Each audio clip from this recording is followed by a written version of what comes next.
going on, guys? Select here, bringing you another series to the channel. This is going to be the fourth one in about 2 days. This is TEW 2016. If you played it, you know it. It's a wrestling booking game where you are either the owner or the head booker of a wrestling promotion and get to book it as you please. This is a personal save of mine, which is using the Miracle on Bourbon Street database made by, I think it's Luke Arthur on YouTube. But I moved the database back and started it right after the Royal Rumble. And then played through and made a couple not a couple key changes, but a couple small minor changes up to the run of WrestleMania 30, if you know how that went, where Daniel Bryan defeats Randy Orton and Batista, and the streak is broken by Brock Lesnar. Those are some of the changes I made. Brock does not beat The Undertaker. Undertaker keeps his streak alive. And Daniel Bryan wins in a little bit of a different fashion. The Shield interject after Triple H tries to actually hurt Daniel Bryan in the main event. But what I'm going to be doing is just showing you the pay-per-views and just going through the matches themselves. I'm playing as a couple different companies in this mod, about 4. So it's just going to be a playthrough of those. Nothing too crazy. I'm just kind of playing the game and just showing it off to you guys before TEW 2020 comes out in a couple months. So let's get right into it. First, start off the pre-show. I needed to get a match for Bad News Barrett. I need to get his momentum going. I've had a couple bad weeks in terms of him on Raw, SmackDown, so I decided I'll have him defeat Santino Marella. Another one, Alicia Fox, want to push her, so we'll give her a win here in the pre-show as well over Tamina. Someone who I really don't have anything for. I haven't really built a character up with her outside of just being the enforcer for AJ Lee. The first segment of the show is a little bit of a rundown of the card. I'll give you some of the big matches. The United States title, Dean Ambrose is defending that against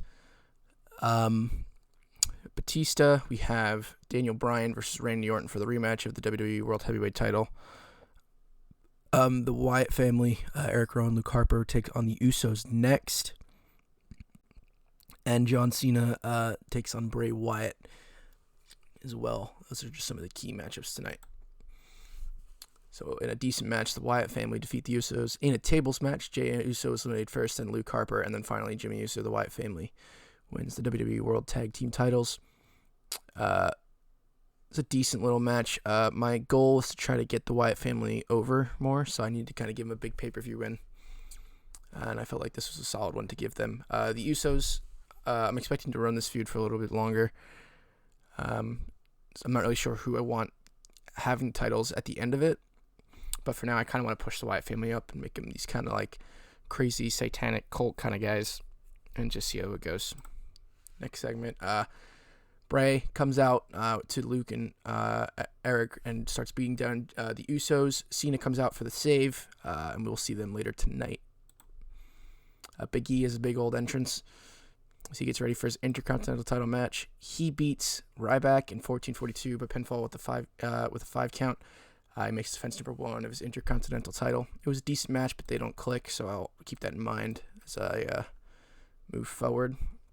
Big E celebrates his win, gains some heat on the feud. Promo video, AJ Lee versus Nikki Bella. And about that, good wrestling, a decent reaction from the crowd. AJ Lee defeated Nikki Bella in 11:13 by countout. AJ Lee makes title defense number 2 for WWE Divas title. I tried to work the crowd with this one because I thought that potentially it would be a little down after the Intercontinental match. Wasn't the case, so that kind of hurts the segment, but that's okay.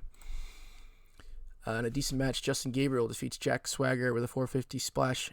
Justin Gabriel challenged Jack Swagger to a match on the pay-per-view after Jack Swagger basically costed his chance at the Intercontinental title. Gabriel gets a big win. I'm planning to push him to the moon in this first couple months just to see how far I can get him up the card. And he picks up a big win against Jack Swagger. In a good match, the Shield defeat Kane and Triple H in 14:35, and Roman Reigns defeated Kane by pinfall with a spear. Seth and Roman have some good chemistry. Kane, Triple H, zero chem, but a good match from both Rollins and Reigns. I plan to push them up the card as well as fast as I can. Some improvements there. The Shield celebrate their win backstage. Dean gets ready for his match against Batista. The Shield basically just went through the crowd and then are hyping up Dean for his match. In a superb match, Dean Ambrose defeats Batista in 14:56 with a pinfall with a midnight special. Dean Ambrose makes defense number 1 of his WWE United States title.